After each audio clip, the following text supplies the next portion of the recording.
समाचार प्लस के खास कार्यक्रम देश का मिजाज में एक बार फिर से आपका स्वागत है और इस वक्त हमारे साथ कई लोग जुड़े हैं। उनसे बात करेंगे कि आखिर देश का मिजाज क्या कह रहा है, लोग क्या सोच रहे हैं इस लोकसभा चुनाव को देखते हुए।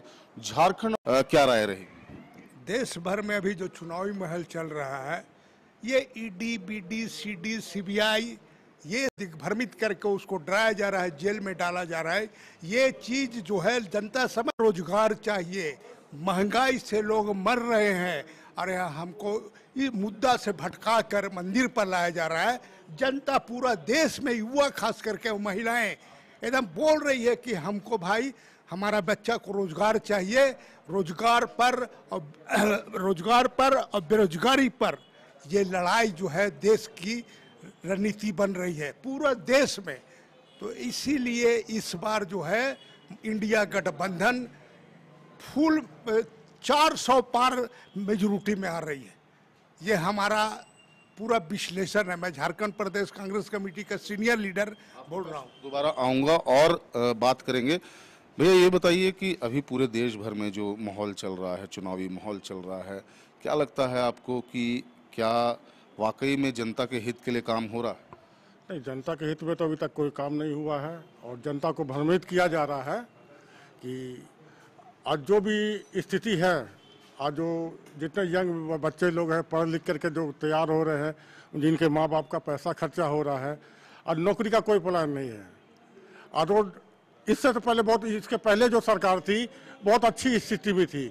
कम से कम आम जनता, रिक्शा वाला, ठेला वाला, आम पब्लिक, कम से कम नौकरी तो निकलती थी, वो लोग संतुष्ट रहते थे, कोई चीज़ का कमी नहीं होता था।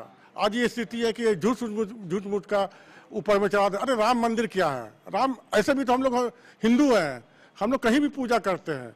राम मंदिर से केवल पेट नहीं भर सकता है, हम लोग यहाँ बैठ करके भी पूजा कर सकते हैं और आस्था रखते हैं। लेकिन साथ में कुछ ऐसा निकाले कि कम से कम यंग बैच लोगों को, जो युवा है, पीढ़ी लोग है, उसकी लाइफ के लिए कुछ आगे के लिए सोचे। सीट हार जीत सबको करना है, चुनावी मैदान है, सबको हार जीत होना है। लेकिन जो आजकल पब्लिक बुड़बक नहीं है, समझदार हो चुकी है। मंदिर मस्जिद से काम नहीं होगा, एक दूसरा से लड़ाने से काम नहीं होगा। काम होगा, आप रोजगार निकालिए, युवा को देखिए, आम जनता को देखिए। ईडी सीडी या डरा करके आप सत्ता हासिल कर लेंगे। ये जो मोदी की गारंटी बार बार प्रधानमंत्री नरेंद्र मोदी कहते हैं, तो मोदी की गारंटी से आप क्या गारंटी समझते? कोई गारंटी नहीं है। ये तो अपना जुल्मा वो पब्लिक को भ्रमित कर रहे हैं कि हम 370, 300, 400 पार और ये कर रहे हैं। ये सब कुछ नहीं है। ये चुनाव उनको बता देगी पब्लिक कि 300 आ रही है कि 370 आ रही है कि 400 आ रही है। ऐसा क्यों आपको इतना प्रधानमंत्री नरेंद्र मोदी भरोसा नहीं दिख रहा, क्या लगता है? खुश है इनसे, ये वो अपना मुंह से बोल रहे हैं। आप 50 पब्लिक से पूछ लीजिएगा तो उसमें 49 पब्लिक ये उनसे नाखुश है, ये निश्चित मान के चलिए आप। आपकी क्या राय है, आपको क्या लगता है कि क्या चल रहा है पूरे? मोदी जी जो बोले थे पहले कि न खाएंगे न खाने देंगे, पूरा खा लिए इलेक्ट्रोल बॉन्ड के माध्यम से, और वही लोग से खाए हैं जिनका उनको काम था। उनको ईडी से डरा के, सीबीआई से डरा के, रेड करके या काम के माध्यम से 57% लगभग पैसा उन्होंने इलेक्ट्रोल बॉन्ड के माध्यम से लिया। तो धन्य है सुप्रीम कोर्ट जिन्होंने इसको उजागर कर दिया। एसबीआई को तो आदेश किया था कि 30 जून के बाद देने के लिए, मगर जब सुप्रीम कोर्ट ने आदेश दिया, जनता देख रही है, ना खाएंगे खाने देंगे, मगर जितना खाए हैं वो इस इलेक्शन में दिख जाएगा। और बेरोजगारी तो आप देख रहे हैं चरम सीमा पर है। इन्होंने कहा था कि 2 करोड़ लोगों को रोजगार देंगे। सारा का सारा जो है, जो इंफ्रास्ट्रक्चर था, बेचने का काम किया इन्होंने। जो भी कांग्रेस के द्वारा बनाया गया था, चाहे बीपीसीएल हो या रेल हो या फिर एयरपोर्ट हो, सब उन्होंने अडानी अंबानी को बेच दिया। आज सारा लोग जान रहा है, इनका उजागर हो गया है। अब आने वाला कल बताएगा कि देश की दिशा और को निश्चित करेगा कि कौन आदमी हमारे लिए सोच रहा है। जिस तरीके से अगर बात करें तो झारखंड के पूर्व मुख्यमंत्री हेमंत सोरेन ईडी की दबिश में आकर के उनको गिरफ्तार किया गया। अरविंद केजरीवाल की गिरफ्तारी हुई है। क्या लगता है कि एक डर का माहौल है? नहीं, ये तो क्या है ना कि अपना वो जो संगठन है, जो सरकारी तंत्र है, ईडी या सीबीआई, उसका दुरुपयोग कर रहे हैं। केजरीवाल कहीं नहीं है या हेमंत सोरेन को फंसाया गया, उनके यहाँ एक से एक जो जा रहे हैं लोग। हाँ, आप देख लीजिए, आप महाराष्ट्र का अजीत पवार के खिलाफ में, प्रफुल्ल पटेल के खिलाफ में सारा मामला था। अब वो गए तो उनके लिए सब कुछ ठीक हो गया।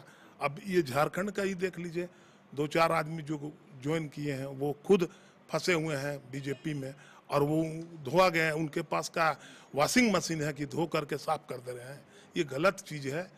परंपरा जो चला आ रहा था, ठीक है, पहले जो है बीजेपी भी नीतियों पर चलती थी, मगर साम दंड भेद तीनों नीति लगा लिया है और किसी तरह से प्रताड़ित करके दूसरे पार्टियों को अपने खिलाफ में खड़ा नहीं होने दे रहा है। इस तरह से माहौल बना करके जो है ना, पब्लिक भी समझ रही इस बात को। तो कह सकते हैं कि यहाँ जो लोग हैं उनका कहना है कि जिस तरीके से अभी जो माहौल है वो डर का माहौल है। आप युवा हैं, क्या लगता है कि युवाओं के लिए सरकार जो है वो जिस तरीके से काम कर रही है आगे भी करेगी या चुनावी माहौल में दिखेगा? बस जो हमारे बुजुर्ग कहे है ना, वही सही है। जो आपका दर्द है वो आप बयान नहीं कर पा रहे हैं, क्यों? क्योंकि आप बोलते बोलते थक गए, जिंदगी से हार मान गए। आज 15 साल से भटक रहे हैं। आपको कैसा लग रहा है? 42 साल उम्र हो गया है और बुढ़ापा में काम करेंगे हैं? जो आज से 20 साल पहले हम 5,000 रुपये कमा के खुश थे, आज 25,000 कमा के खुश नहीं है। सर पे कर्जा मंडला रहा है। इतना महंगाई बढ़ गया है कि काम करके भी घर का मेंटेनेंस नहीं कर पा रहे। समझ गया? सिर्फ नचाया जा रहा है हम लोग को। आपको क्या, किस पर भरोसा है? क्या आप बीजेपी पर भरोसा करते हैं कि कांग्रेस पर भरोसा करेंगे? क्या बेरोजगारी कब तक हटेगी, कब, क्या लगता है? ये तो सरकार के हाथ पे है ना। सरकार जब चाहेगा तभी होगा। हाँ, थक गए हम लोग, हार मान गए। और अभी माने इतना ही ज़्यादा हो गया है हर चीज़ का नियम कि जो पॉसिबल है ही नहीं अपने पास। समझ गए ना? बस यही है, और जो भी हमारे सदस्य बोले हैं यही सच्चाई है। बिल्कुल। तो कहने की बात है कि युवा जो हैं, युवा कह रहे हैं कि हम थक गए हैं, इतने सालों से बेरोजगार हैं, कर्जा है सर पर। आप चूंकि बुजुर्ग हैं, युवाओं का दर्द भी आप जान रहे होंगे। क्या लगता है कि युवा अब कुछ बोलना नहीं चाह रहे हैं? 2 करोड़ का नौकरी, ये जो मोदी जी खुद बोले ना, पार्लियामेंट में उन लोगों ने खड़ा होकर बोला इस बार 400 पार। तो आप कैसे बोल देते? ईवीएम पर आपको तो पूरा भरोसा है। हम लोग ईवीएम को शुरू से मांग कर रहे हैं कि ईवीएम हटाओ, 100 सीट मोदी जी को आ जाएगा तो हम अपना, मैंने उनके जहां भी बोलेंगे अपना बलिदान देने के लिए तैयार रहूंगा। जनता अब बदलाव चाहती है। जनता बदलाव चाहती है। जनता क्या बदलाव चाहती है? क्या लगता है कि युवा दर दर भटक रहे हैं, महंगाई बढ़ रही है? जनता ये बदलाव चाहती है ना कि देखिए, सबसे पहले तो जितने भी हमारे प्राइवेट स्कूल है उनको बंद कर दिया जाए। आज हर एक प्राइवेट स्कूल, आज अब मेरे जगह में आप रहिएगा, आज प्राइवेट स्कूल का बच्चा कहते कि 5,000 10,000 फीस है, आप 10,000 कमाते हैं, आप नमक रोटी तो आप खा नहीं सकते हैं। नमक रोटी खा के बच्चा को पढ़ाना आज के जो समय है इतनी है। सब स्कूल को एक समान कर दीजिए, शिक्षा को सबसे आगे कीजिए, और देश को, अब मोदी जी कहते हैं कि मैं 5 किलो अनाज दे रहा हूं। अरे क्या होगा? 5 किलो अनाज महीना भर चल जाएगा? ये सब पब्लिक को घुमाने का है। अनाज से केवल 5 किलो अनाज, अगर एक फैमिली में अगर 4 फैमिली है तो 20 किलो का महीना भर में आपका अनाज पेट भर जाएगा। और उसके साथ में और भी कुछ तो लगती है, सब्जी है, साग है, बच्चे का ट्यूशन है, फीस है, बड़ है, बीमारी है। आप उसके लिए कुछ नया लाइए आप। बिल्कुल। महिलाओं की अगर बात करें, महिलाओं के आरक्षण की अगर बात करें, तो जिस तरीके से मोदी जी ने कहा था कि आरक्षण को लेकर के काफी चिंतित दिखे थे, लेकिन कहीं ना कहीं महिला जो है वो नाखुश नजर आती। तो अभी टिकट बांटने में ही पता चल गया कि 50% क्या महिला को दिए हैं टिकट। वो 50% आरक्षण बोलते हैं तो 50% महिला को दिए हैं बीजेपी टिकट। ये सब बोलने की बात है। वो उनका वचन जो है दिग्भ्रमित करने वाला है। कोई भी बात वो जो भी बोलते हैं उसमें ऑथेंटिक नहीं रहता है ना। आज लोग समझ गया है कि मोदी जी का जुमला अब नहीं चलेगा। बिल्कुल, तो यहाँ पर लोग यहाँ पर जो थे वो थोड़े निराश नजर आ रहे हैं मोदी सरकार से, प्रधानमंत्री नरेंद्र मोदी से। लेकिन ये देश का मिजाज है, हमारा स्पेशल कार्यक्रम है और लोगों का जो मिजाज है वही हम जानने की कोशिश करते हैं और आगे भी दिखाएंगे आपको। कई एपिसोड में हम दिखाएंगे पूरे देश भर में क्या कुछ देश का मिजाज है, क्या कुछ लोग सोच रहे हैं। बने रहिए हमारे साथ। अपने सहयोगी प्रशांत मित्रा के साथ अंकुर सिन्हा, समाचार प्लस, रांची।